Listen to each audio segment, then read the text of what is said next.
Et salut à tous, ici Abdel et vous êtes bien sur la troisième partie des Draft Tech. Aujourd'hui, le sujet du jour, c'est lire les signes et savoir ce que c'est les signes dans un draft, savoir les lire, savoir ce que vous envoyez pour manipuler vos adversaires. C'est très important, on va expliquer tout ça. Ça commence à être des concepts assez avancés, vous allez voir un petit peu de quoi il s'agit.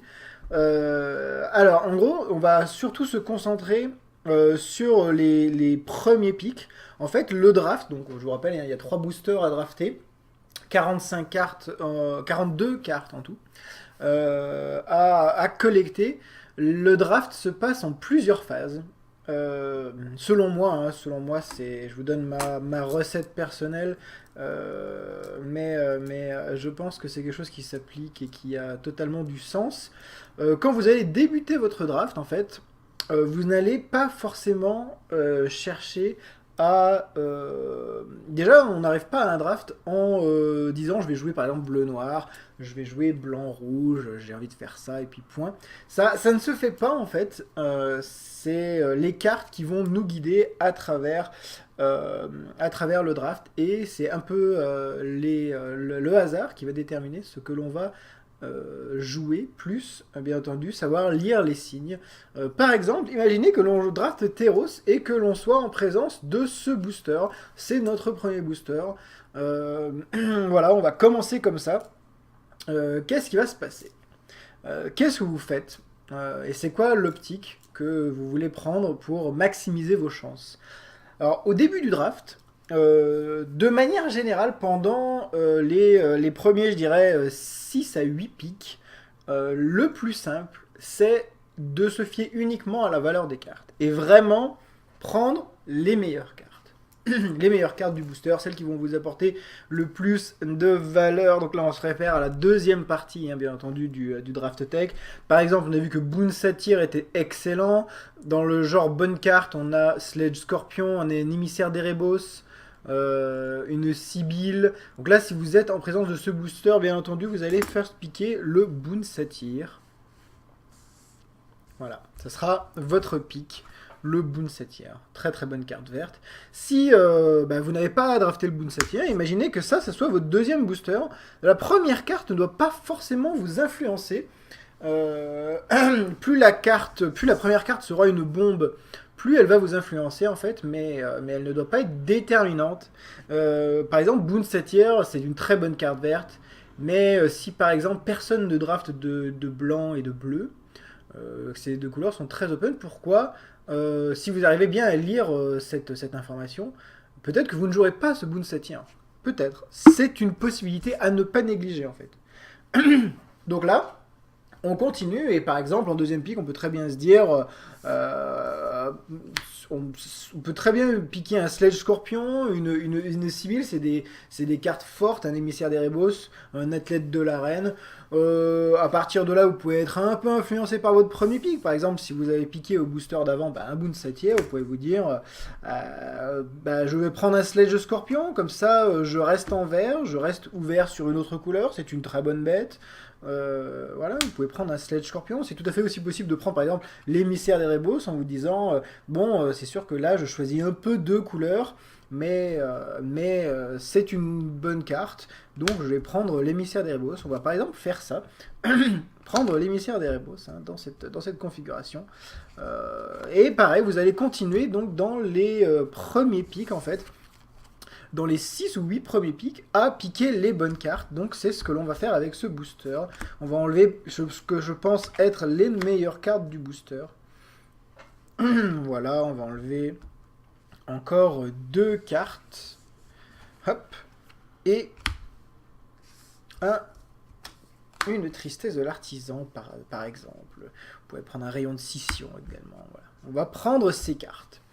Ça c'est la première partie du draft, c'est prendre les meilleures cartes de chaque booster. Donc là, les joueurs ont piqué, chacun à leur tour, toutes ces cartes. Vous pouvez voir, il y a principalement du vert, du bleu et du noir. C'est une information assez importante quand même, de savoir que vos adversaires ont piqué ça.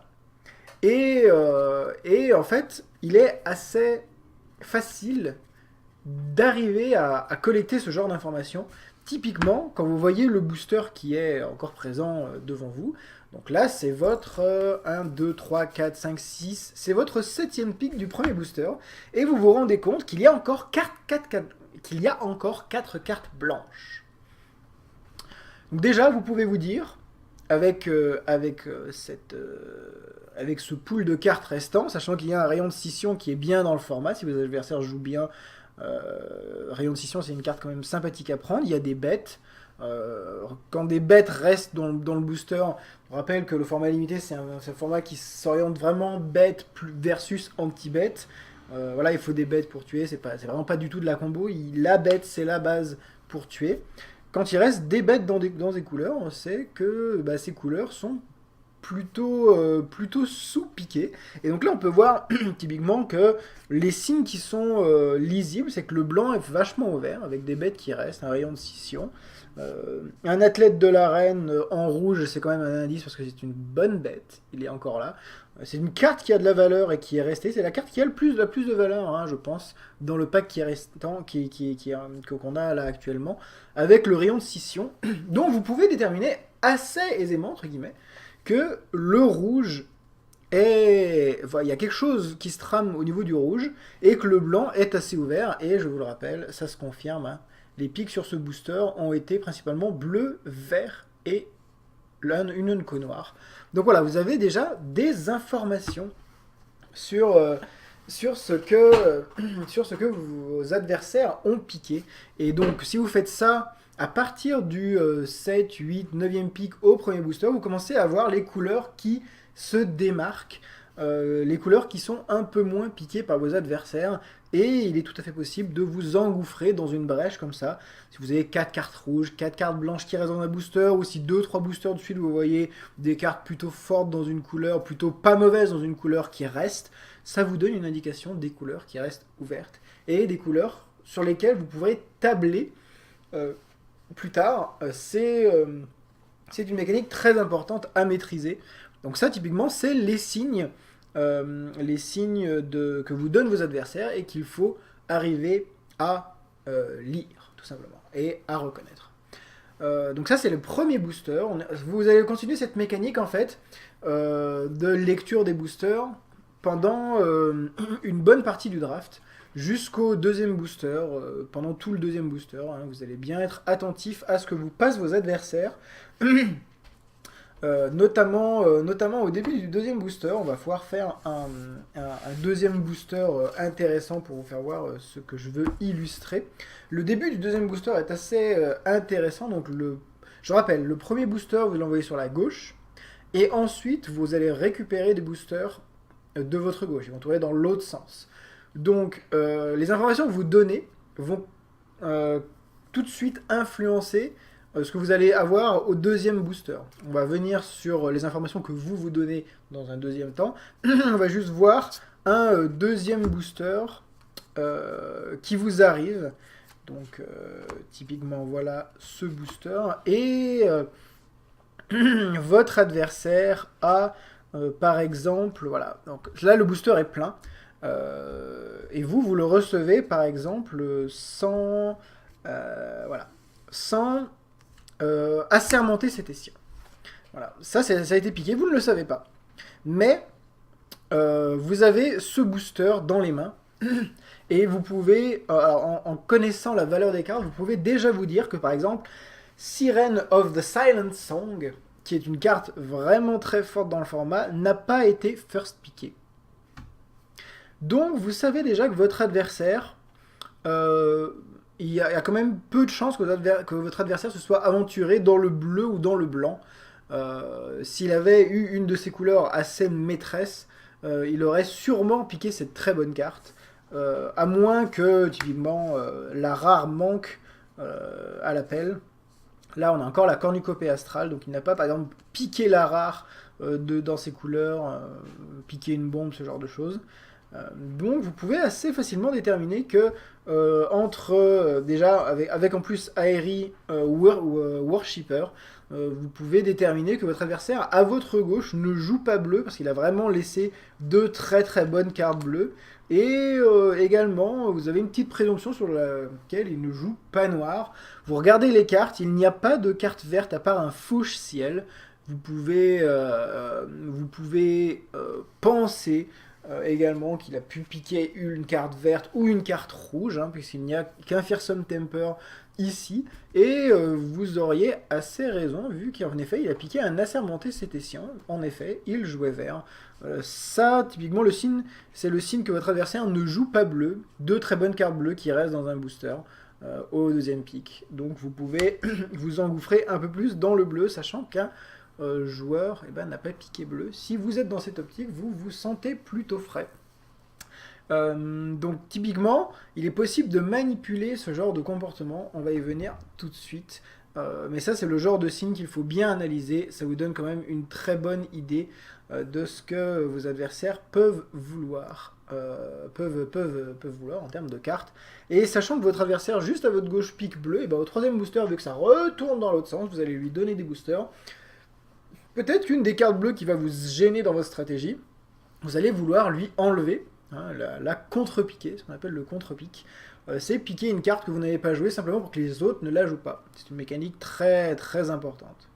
Donc voilà, un exemple d'information que votre adversaire vous donne dès le début du deuxième booster. Tout le deuxième booster est principalement autour de ça, hein. Savoir lire toutes ces informations, déterminer ce que jouent vos adversaires en sachant qu'ils vous ont passé telle ou telle carte. Et voilà. Vous arrivez donc à déterminer si votre couleur est piquée par votre voisin de gauche, votre voisin de droite, etc. Dernière influence que vous aurez sur ces signes qui sont dans la partie, c'est les cartes que vous allez passer vous. Il faut aussi, bien entendu, que vous lisiez les signes qu'on vous donne, mais il faut que vous sachiez les signes que vous donnez en draftant. On va essayer d'illustrer ça. On va prendre le booster qu'on a vu la dernière fois de Born of the Gods. De Journey into Leaks. Et voilà. Voilà. Donc ça, c'est votre premier booster. On revient au premier booster, hein. On va drafter ce pack en premier. Donc voilà, typiquement, vous allez regarder ce pack et il y a quelques cartes. Donc on a déjà déterminé que le fléau de la flotte dans la dernière vidéo, on l'a déterminé, c'était le pick que l'on voulait faire. Il faut que vous sachiez également ce que vous allez donner comme information à votre adversaire. Si vous piquez un fléau des flottes, c'est tout à fait légitime, hein, c'est une très bonne carte, vous allez lui passer comme information qu'il n'y a pas beaucoup de noirs dans ce booster. Donc, vous savez que le noir, vos adversaires à votre gauche seront peu enclins à drafter du noir, déjà, en voyant votre booster. Ils seront beaucoup plus enclins à drafter du vert. Très bonne carte verte. Et rouge également. Il y a une giclée de magma. Le blanc, il y a une présence d'Adjani. Donc, vous ne passez pas forcément énormément de bleu jouable. Il y a quand même une sirène dissimulée. Donc vous piquez cette carte en sachant que vous n'orientez pas beaucoup vers bleu, mais beaucoup vers le vert. Voilà, c'est les signes que vous passez dans ce booster. On va revenir un peu plus loin dans le draft, hein. Imaginez que vos adversaires aient tous piqué les meilleures cartes du booster. On va enlever donc les 8 meilleures cartes du booster. 5, 6, 7 et 8. Voilà. Vous reprenez le booster après les 8 pics. Il ne reste plus que 6 cartes. Vous pouvez déjà remarquer, si vous vous souvenez de votre booster, hein, à l'ouverture, que 2 cartes bleues sont restantes. Alors c'est vrai que c'est pas les meilleures cartes du format, mais au moins il y a 2 cartes bleues qui restent. Et vous voyez que le vert en effet a été piqué par 3 joueurs, vu qu'il y a 3 cartes vertes qui sont manquantes. Oui, 3 cartes vertes qui sont manquantes. Donc vous savez qu'il y a beaucoup de gens sur le vert, typiquement. Quelqu'un a piqué une carte bleue. Quelqu'un, en effet, a piqué la sirène dissimulée.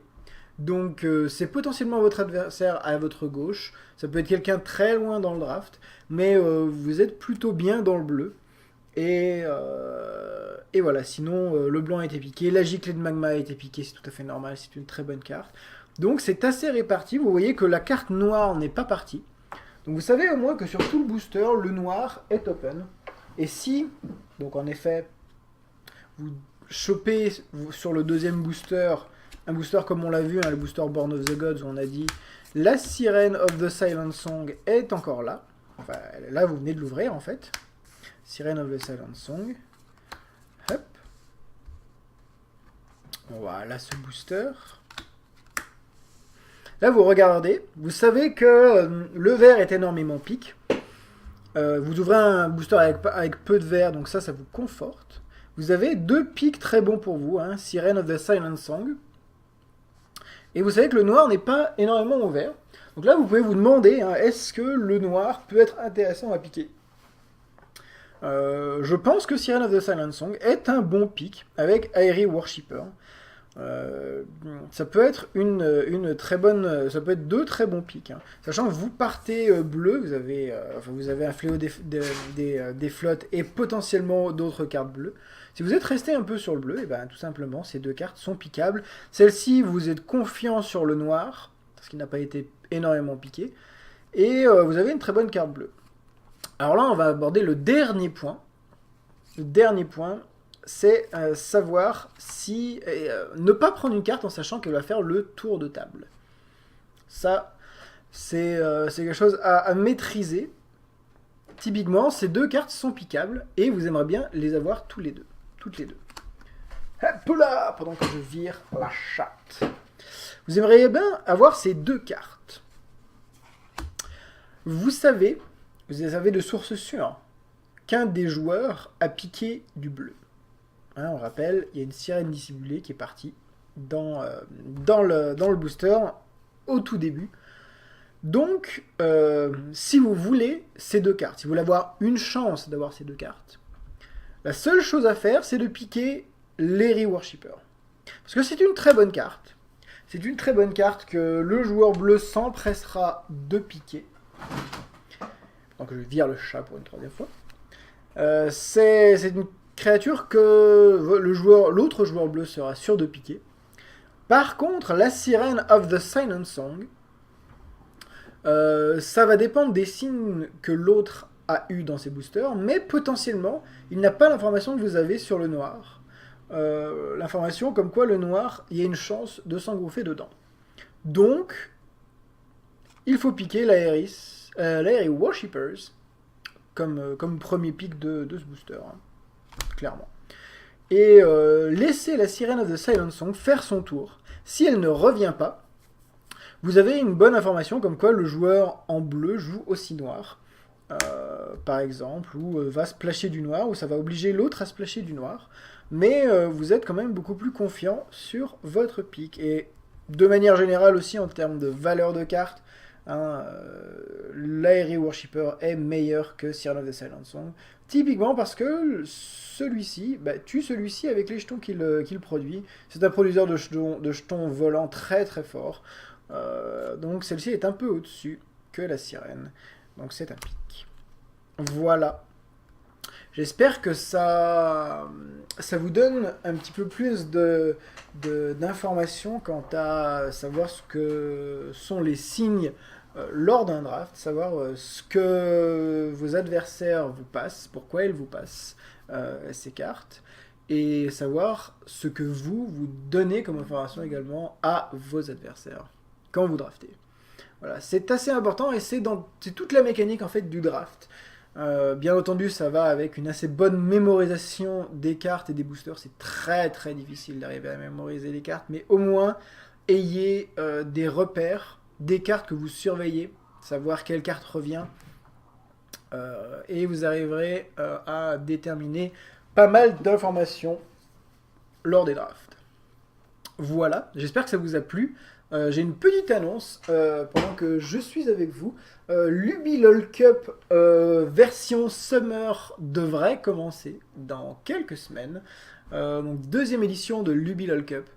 Ça va être génial, il va y avoir pas mal de teams, il va y avoir plus de teams que la dernière fois, le format va changer, ça risque d'être très intéressant et bien entendu je commenterai la plupart des games, les commentaires seront en anglais cette fois, je ne serai pas seul au cast, je serai avec Taylor JT13 et quelques-uns des nouveaux administrateurs du tournoi pour commenter, on se relayera. Et je vous mettrai toutes ces vidéos sur le channel YouTube, bien entendu. J'espère que vous avez aimé ces vidéos. Si vous l'avez aimé, n'hésitez pas à la commenter. Si vous voulez parler de Draft Tech, hein, je suis tout à fait ouvert à la discussion. N'hésitez pas à la liker également, ça me donne un peu de visibilité. C'est gentil de votre part.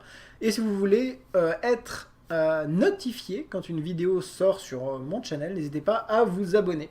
Au passage, pour les abonnés, je vais sortir dans pas longtemps la vidéo qui annoncera le gagnant,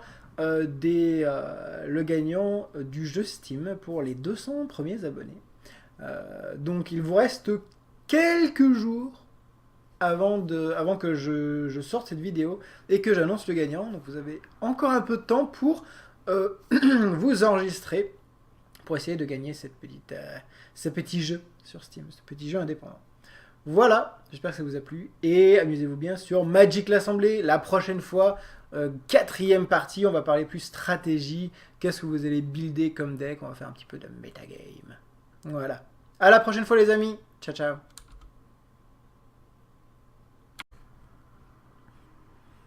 Et salut à tous, ici Abdel et vous êtes bien sur la troisième partie des Draft Tech. Aujourd'hui, le sujet du jour, c'est lire les signes et savoir ce que c'est les signes dans un draft, savoir les lire, savoir ce que vous envoyez pour manipuler vos adversaires. C'est très important, on va expliquer tout ça.